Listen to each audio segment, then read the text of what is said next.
This is a great opportunity to introduce to all of my followers and people out there in the world the person who I think is truly the best reality television vlogger in the game, and hands down one of my favorite Atlanta personalities, Aaron Keenan, from the House of Aaron. So if you have not seen House of Aaron, you haven't checked out House of Aaron, you need to run to YouTube and check that out, as well as follow him on Instagram and TikTok. Aaron, welcome to 3+1. I'm really happy to have you here. Thank you, Zach. Yeah, I've been a fan for a long time. You do great work. Your content continuously gives insight and is continuously getting better. So as we've seen this brand new, a lot of changes happening in reality television landscape that's predicted to come down the pipe, I had to get you in and talk to you about that. Okay. And so I want to begin first and foremost with the NBC Bravo lawsuit being filed by a supposed group of 50 reality personalities. What do you think about this lawsuit? This is a PR stunt, okay, that was concocted by Bethany Frankel, who's a disgruntled ex-employee of NBC Universal. And it's not a lawsuit. Okay, there are two misconceptions. That it's a lawsuit and that it's 50, I've heard 80 reality TV I heard stars. 100, over 100 That people. is not That's true. what they've said on the blog. None of that is true. Your peers. That is not true. Okay. The truth is that it is a letter that was written by a lawyer, that was contracted by Bethany Frankel. What the lawyer said is that he has up to 50 reality TV stars that he has supposedly talked to that are ready to come out and speak on behalf of the letter. So it's not a lawsuit. It is not no joint effort of 50 people. It's been sensationalized because Bethany Frankel and her lawyer sent it to all of the news outlets. And all the tabloids. All of the tabloids, all of the news outlets. It. So it seems like a much bigger deal than what it actually is. But the contents of the letter is alarming. When you read through this, because I know everyone in your world, right, all of our reality TV, vloggers poured through this letter. TMZ shared the full contents, like I think all 46 pages. What allegations in this letter to you seem to raise the most alarm that could possibly result in, I think what's called retribution for NBC and Bravo? They were saying something like, what were they saying? They were supplying them alcohol, right? Contributing to these reality stars and their mental instability. Yeah, alcohol-induced psychosis because they were not getting food, they weren't getting sleep, but they were getting deprived, alcohol. Correct. All of that stuff. In my opinion, I don't understand. Like, did they force feed them alcohol? Did they? So I'm just a little bit yeah, of course they want you to drink because when you drink, you get some spicy TV, but no one is forcing them alcohol, sleep deprived, depriving them of food. I'm confused at that. But they said that they were also exploiting desperate people who wanted to be on reality TV. They were exploiting children. They were, depriving them of mental health services. I do think that is important. But some of the stuff I'm just it's giving BS to me, honestly. When someone says, "Oh, they deprived me of food," girl, no one is depriving you. It's Aaron, just, again, let me give you just another prime example. This past week, it was revealed that I think it's Aaron Licky from the Real Housewives of New York reboot. Okay. Where she, donated 4 times to President Trump's campaign to do whatever it was that you want to call that after President Joseph R. Biden had been named the winner of the 2020 election. Some people call it the Stop the Steal movement. Legal fund or something. Right. Some people would say that she contributed to the Stop the Steal movement. Others would say that she contributed to, as you just stated, Donald Trump's legal fund to contest the election. Either way it goes, it was donated in in opposition to President Biden being seated as our president. In that process, we saw her in the first the last 2 episodes of this running reboot with a refrigerator that was replete of depleted food. There was no food. People were complaining that we don't have food. They were complaining that they did. So to me, I would think that production at Bravo would have made sure that their cast members had nutrition. That wouldn't have been on They had Aaron. caviar and Pringles and cucumbers. They had caviar, Pringles, and cucumbers, but they didn't have a lot of food, but they certainly had a lot of alcohol, and that was seen on the show. So to me, it's interesting these allegations are coming out at this time when you have like little evidence in the RHOA reboot. Well, Aaron, it's her house, and it's your job to stock your fridge. But is it? So does the cast member take on all the financial responsibilities of these trips and of these events? I know they claim that this is Sheree's trip to Portugal or this is Kenya's trip to Savannah. But in reality, is that really their responsibility to pay for that? Okay. Sonia Riches-Ross, I talked to her, and she told Your me favorite housewife. We'll talk about that. My favorite housewife this season. She basically seems said, to be of all time. No, Porsha. Porsha. You seem to stand her. Porsha is my favorite of all time. Oh, okay. Sonia is my favorite this season. Okay. But Sonia said that if it's something that she was going to do anyways, something that she was going to plan, something that she's hands-on with, then they pretty much don't contribute any funds or any food, no alcohol, no nothing like that. If it's something that production insists on them having, then they provide food. So most trips, most of them is insisted by production. So Sonia paid for them to go to Jamaica? Her brand, she had a brand deal with a company called whatever company it was. That is good. So the brand paid for Sonia's accommodations, the group and stuff like that. I'm sure the production, they contributed somewhere, but it's a case by case basis. Okay. Well, clearly Bravo is getting even more money from their reality TV aren't they coffers. Eating before they come to set? Like, that doesn't make sense to me. Like, listen, I feel like the letter, there's some real concern there. I don't want to make it seem like it's all bullshit. But I feel like a lot of the stuff is sensationalized. Like how in the Lizzo lawsuit. Like, are there some truth? Is there truth in the lawsuit? Sure. But I feel like a lot of it is twisted to make it more severe and dark than probably what it really was. Do you believe that Bethany has a coalition of people ready to support her with this lawsuit? A coalition? No. Has she talked to people that may come out and speak on their behalf? Maybe. Well, one person who seemed to speak on their behalf was your favorite, Porsha Williams. On Entertainment Tonight, on Friday's episode, they interviewed Bethany Frankel, and then they followed up with an interview with Porsha Williams, and Porsha Williams seemed to be speaking in support of the lawsuit. If Porsha supports this lawsuit, would you possibly see it differently? It's not a lawsuit. If Porsha joined in to contribute to a class action lawsuit against NBC Universal and Bravo, do you think it would have greater merit? What is the result of the lawsuit? I don't understand. I think, to be honest with you, Aaron, it kind of goes back to what you said earlier in regards to a PR ploy. I think the ultimate goal is to have a union created to protect the interests of reality network stars. And I support that. You do support that. I support that. I don't know if that was detailed in the letter. I don't think it was. I think that Bethany is a master strategist, as many Scorpios are. And this was genius. Yeah, she had everybody talking about Scorpios are most talented at strategy. That is their gift. That is what they do best. Bethany Frankel, born November 3rd, like someone else born on that day, definitely has the talent of strategy down. So hitting Bravo on multiple fronts at multiple times makes a lot of sense. You hit them with, we need this union. We're building up support for the union. Now we hit you with this threat of a lawsuit and a charge letter. We build up support. It definitely it's a great PR is a great pile on at a good time. Bravo just released the BravoCon tickets. They're trying to sell and market this while you have a writer strike and an actor strike from SAG-AFTRA going on at the same time. It's a good move on Bethany's part. She knew when to strike. She's been waiting for the moment.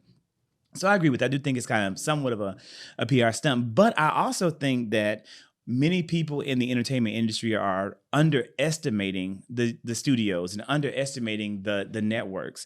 Because here's the thing, reality TV is known for bringing in lots of money to subsidize other projects because it is a low cost to the networks. The fact they don't have to pay residuals makes it way more appealing and way more attractive for them to fund these projects. The fact that, as you just shared, they're not having to pay for these elaborate trips in all cases makes it a lot easier for them to also probably want to fund these types of events and activities. To me, if reality TV goes up in cost, the incentive to even do this will go down on the part of the networks. The networks don't have to do a lot with all the content that exists. So I'm afraid that there could be too much pushing on the bottom line of this system for the system to be able to continue at the rate that it does. I really think this is the beginning of the end of reality TV, period. If the end goal for all of this, publicity, thing, if it's to unionize, I would semi-agree with that. I would like that. I do feel like reality TV stars deserve some sort of protections and they deserve residuals. That's number one. It's not fair for the networks and the executives to continuously earn profits off of old content, and then the reality TV stars who created the content only get paid once. So it's just not fair. So they do deserve residuals. Will it what is the word? Destabilize. Well, it might. The incentive to create reality TV, because it's so cheap now, if they do have to end up paying more on the back end, that incentive goes down. I agree with that, but there's no way that they're going to let reality TV go altogether because there's an audience for it and they can afford it. There is an audience for it, but that's the power of what networks do, is they shift the taste of the audience. There wasn't an audience for it until they made it so. So is it not possible they could create something else to take the same interest of this group and transfer it to something else? That's what I'm saying. We can't underestimate the power of these networks that have existed for generations in comparison to reality TV stars, which are relatively new. That kind of came about in the 90s. I want them paid. I want them paid too. I'm just saying, when you look at strategy, you have to be careful and also anticipate the unintended consequences. Because again, studios and networks are going to fight just as hard as these stars to get their piece of the pie. Well, what is the difference between a reality TV show and a regular show? Cost. There's only one difference. So why this is what people would say. A scripted television show requires a writer script. It requires way more planning on the front end. It requires a whole entire groups of other people, and the cost is significantly higher. Typically, you're going to have a different level of talent as well. Now, that's not to say that our reality TV stars are, as NeNe called them, starless or talentless, because that's definitely not the case. I argue that they have a totally different skill set and set of talent that make them way more valuable than some, because it's natural talent that's typically untapped. Mm-hmm. But it's not valued in the same way as a lot of Hollywood talent is valued. And that's the big difference. It should be even more valued, because honestly, the only difference between reality TV and scripted TV is that they're all actors, if you ask me. This is all staged, right? The difference is that the reality, the scripted stars are actors who, learn lines. The reality TV stars, it's improv. That's how I view it. I agree. And improv is a lot harder to do. I agree. Improv is a lot harder to do. When you are faced with a situation, you have to go off of the cuff. Give these improv actors their residuals. So, Aaron, why do you do this? What has motivated this passion that you have for reality TV? Because I would say that, I saw on yesterday an interview with DJ Richie Scott, who I had never seen before, did not know him. I didn't know him. I love him. Well, I love you. So, we all have our favorite, YouTubers and, different personalities.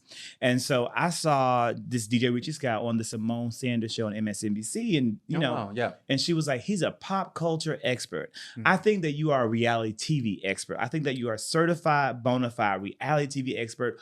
How did this happen? I've been watching reality TV since I was a child. And first show. Ooh. Like what sparked it? What started you down this journey? I don't know. Like, I used to watch American Idol. I was obsessed with Big Brother. Like network reality TV. I was kind of into The Bachelor a little bit, like all of that stuff when I was like a little kid. And then like preteen, I used to watch like The Flavor of Loves. And when I was 11, I started watching Housewives. And then Housewives literally became my favorite. It's between like Housewives and then my favorite competition would be like Big Brother or something, something like that.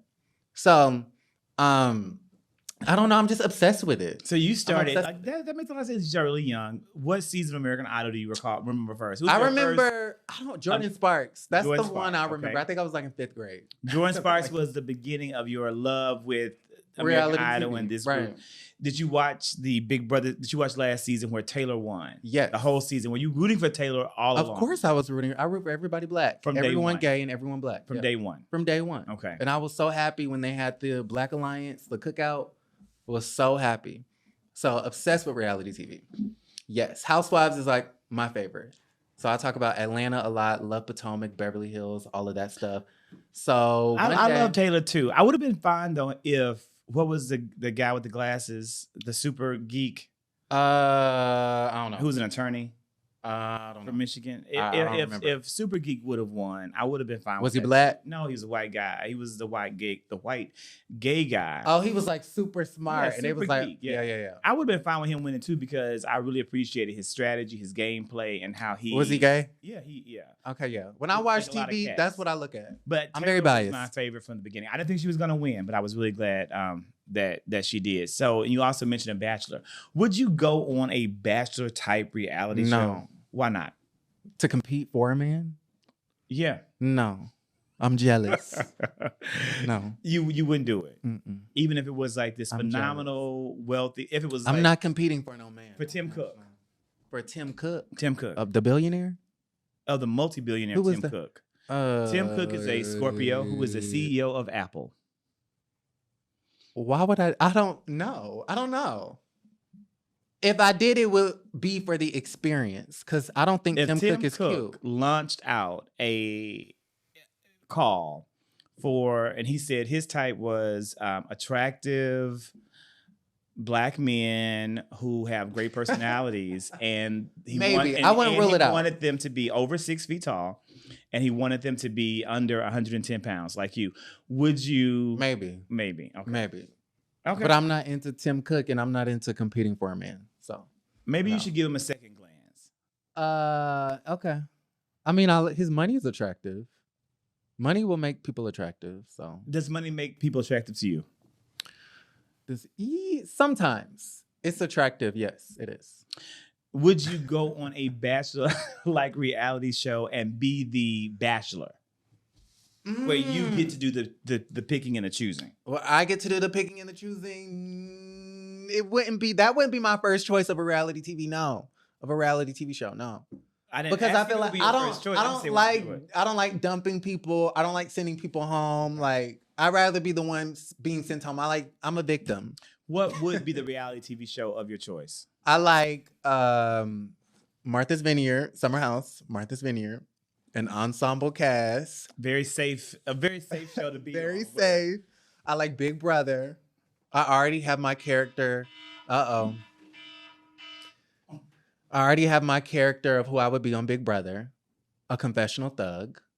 And then I would do Summer House, Big Brother, or Sweet Life on HBO Max. Yeah. Something like that. Okay. It seems like I get it. Bachelor, like I don't want to see people. I don't want people seeing me date. I'm private. So you said that Porsha was your favorite housewife of all housewives of all time. Mm-hmm. What makes Porsha Williams Guabadia? Mm-hmm. What makes Porsha the one for you? She's beautiful. Have you seen her? I have indeed. She's gorgeous. The bodies. That's why they call her Guabadia. She's funny, and I love her story arc. Most importantly, I love Porsha's story arc. I feel like she came on. I love an underdog, which is one of the reasons why I love Sonya this season, because I feel like Sonya, the fans hate her. I feel like most of the cast hates her. Production may even hate her. I don't really know. But I like someone who can grow from nothing to something. So I feel like when Porsha first got on, in my opinion, I felt like she was bullied. I felt like they used her as a pawn. They used her as a scapegoat for storylines. I felt like no one really respected her. Her husband didn't respect her. The women did not respect her. And I felt like there were plenty of times throughout the show where her back was against the wall and she really didn't have much support. And so I don't know what it is about those characters, but I just tend to root for those people. And so that's why I love Porsha. And now today I feel like she's one of the stars of that franchise. She's funny. She's beautiful. Yeah. And I feel like Andy loves her. The network loves her. Do you feel as though Porsha should be back on the show? Absolutely. Do you think that would be a good thing for Porsha? I don't think they have the money. I think it would be great for Porsha. Now, maybe not her marriage, because they're going to try to pick it apart because of how, their relationship started. But I think Porsha would be great to come back to the show. And why not? I mean, Porsha could always use a check. I don't think they can afford her, but You think that she would come in at too high of a cost? Yes, I think they would have to get rid of Because two of the especially girls. now that they need her more than they've ever needed her for the show. Absolutely. And to bring it back. It's very lackluster. Which housewife over the course of these seasons have you liked the least? Who's your least favorite housewife? Atlanta of all or time? all together? Give me all together and then also give me Atlanta. The least? Oh, that's so hard. Like, who I just don't see it for, like villain wise. Which one? Who do I you don't like? who Giselle, I definitely don't like Giselle from Potomac. Is she good for the show? She's great for the show. But you don't like her. But I don't like her. Okay, and so Atlanta. I'm not supposed to say that, but I think it's okay to say Atlanta, Kenya. My least favorite. Kenya's your least favorite. I don't like jealous, vindictive women. It was really interesting, I thought, in the NeNe Leakes Carlos King interview when they were kind of talking about Kenya and how Kenya was brought on the show. Mm-hmm. And then when I went back and rewatched, because, I wanted to be well prepared for this conversation with you, I rewatched some reunions. Mm-hmm. And it seemed very much like Kenya was, for lack of a better word, a reality TV industry plant.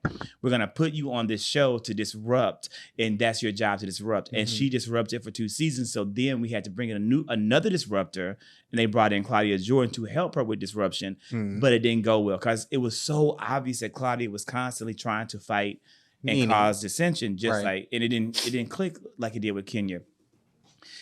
Does Kenya still have value on the Real Housewives of Atlanta in 2023 now that the people that she was put on to possibly disrupt are gone? Not the same value. She still adds value, but not the same value. What is her value today? Okay, so the story of Kenya Moore very quickly, because I feel like a lot of people don't know this, but they should. Kenya was in LA. She was in Hollywood. She was trying to be an actress. Kenya was never a leading lady. I think she had 2 starring roles, The Confidant, which was her own production company, and then she had I'm gonna talk to myself. And then she had Twa. Okay. So she was never a leading lady. She always had these side roles, these supporting roles. And in the mid 2000s, Kenya had to do something to revive her career. Okay. She was desperate. And I don't know if she could afford Los Angeles anymore as a 40-year-old woman. So Kenya moved to Atlanta and was invited onto the Real Housewives of Atlanta. Hired the fake boyfriend. She did date Walter way back when she lived in LA, but then she had to circle back to Walter and ask him to be her fake boyfriend because the housewives did not want to give her a full-time peach without a boyfriend, okay? So I say all of that to say that she created this life, she created this storyline, and she was larger than life because she was desperate for a check. She was desperate to make her mark onto this show. She didn't really care about Phaedra and going with the Win Fabulous. That's an act. That's acting, which is why they deserve residuals. She didn't really care about Porsha mixing up Miss USA and Miss America. That's acting, because who in their right mind would really in real life be upset by that? It was all fake. Kenya is an actress. The same, way we call Drew Sidora an actress because she's doing the most. Kenya was an actress back then, okay? So fast forward 10 years. Kenya is now a household name. Was she a household name back in the 90s? She was not a household. She wasn't a household name. Okay. She had 15 minutes of fame by winning Miss USA. She had 15 minutes. Real Housewives of Atlanta did what it did for Kandi. Kandi was somebody before Housewives. But Kandi is really, I think both of them, even Drew Sidora, every actress who has made a name for themselves onto the show. Yes, every single one. Drew Kandi, Sidora and Kenya. Is not yet a household name. But Drew Sidora is probably the most famous today. She's probably the most relevant today, and she probably has more money in the bank today than she has ever had before today. Well, in her life, yeah. I thought you were going to compare. And I agree, and I think the same is for Kenya. No, I agree. And maybe the same for Kandi. Yes. The same for so Kenya. Kandi's not the richest she is today than ever before? I firmly believe. You think she was more rich in 99? I firmly believe that Kandi's financial success would have continued to happen throughout the course of her life with or without the Real House of Atlanta, because Kandi Burress was going to find a way to have a platform because that is who she is. And that's the difference. She got this platform and it was fine. And she used this platform because that's fine. But Kandi Burress is exceptionally driven, exceptionally Of ambitious, course. and exceptionally determined. One platform would not have made or broke, it wouldn't have made If she or was broken. on She wouldn't have done it. VH1, She would have probably written more if hits. she was on WeTV, She wouldn't have been on TV. I don't believe that. I believe that Okay. if Kandi wouldn't have been on Atlanta, she would have just written more hits. well, I'll tell you what She would Kandi have gotten said. better and better and better at her craft as a writer, as a Grammy Award winning writer for TLC's No Scrubs, and she would have just continued to garner more accolades. Right.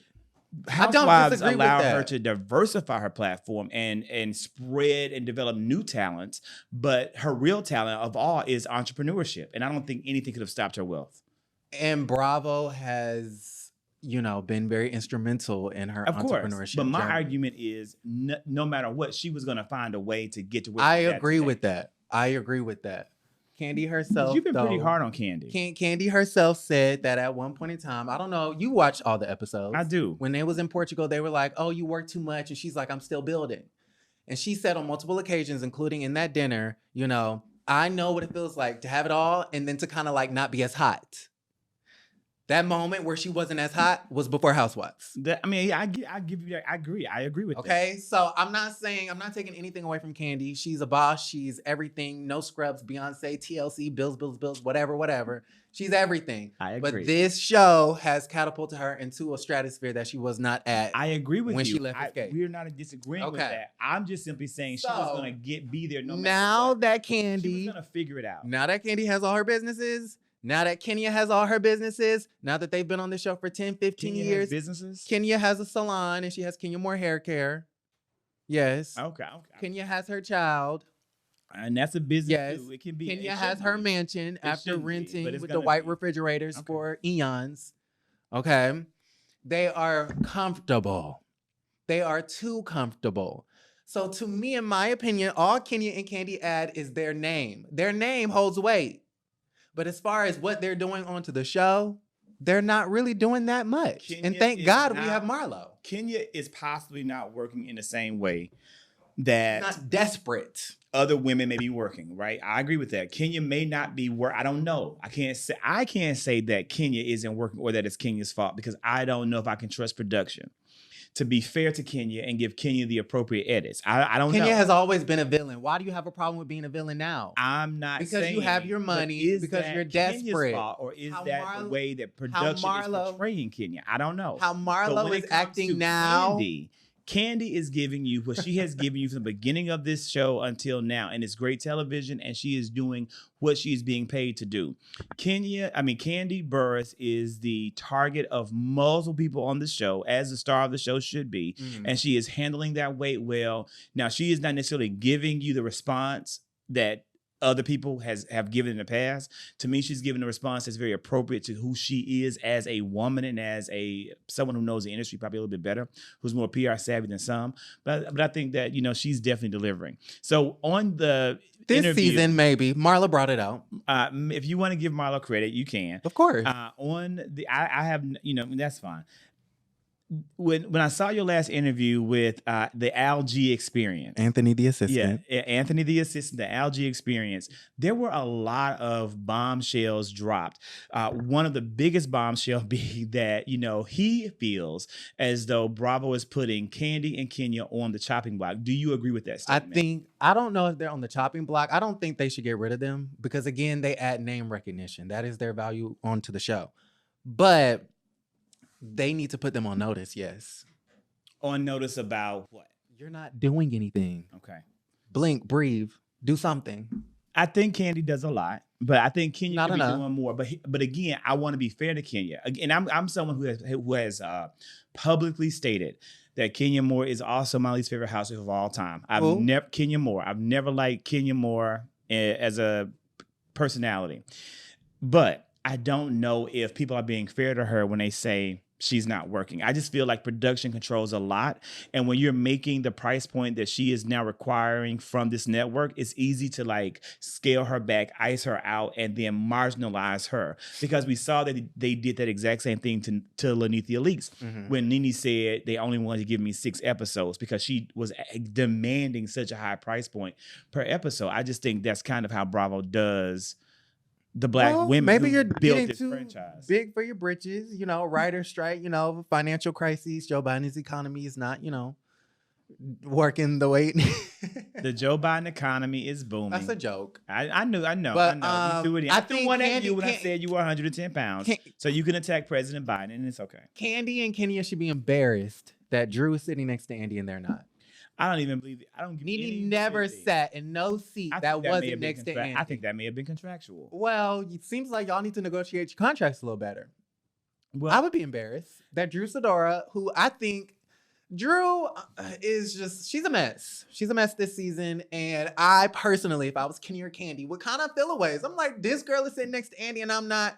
That's crazy. So when we go, because we got to wrap up, I want to just bring in there were a lot of, again, bombshells dropped. Were there, to me, were you shocked at what Anthony, the assistant, the algae experience said about the relationship between Drew and Ralph being very open? No, I with wasn't shocked. Drew being very sexually exploring a lot of different things with her sexuality. Allegedly, right? That didn't shock you? No, it didn't shock. Were you shocked at the revelation that they met in the Swingers Club? Swingers Club. I didn't understand that. I don't understand that too, because swingers is like isn't couples and they switch. That's what swingers are. But sometimes you do have singles go there to engage with couples. Okay. So they could have threesomes, or some husbands like to watch. I don't know if I believe that. I don't know if I believe that. You got to take what he says. You got to, pick and choose what you choose to believe. Well, I think I will with him pick and choose what I believe, but with you, Aaron, I'll believe it wholeheartedly. I appreciate you and I thank you, and I can't wait to have you back for part 2. Thank you.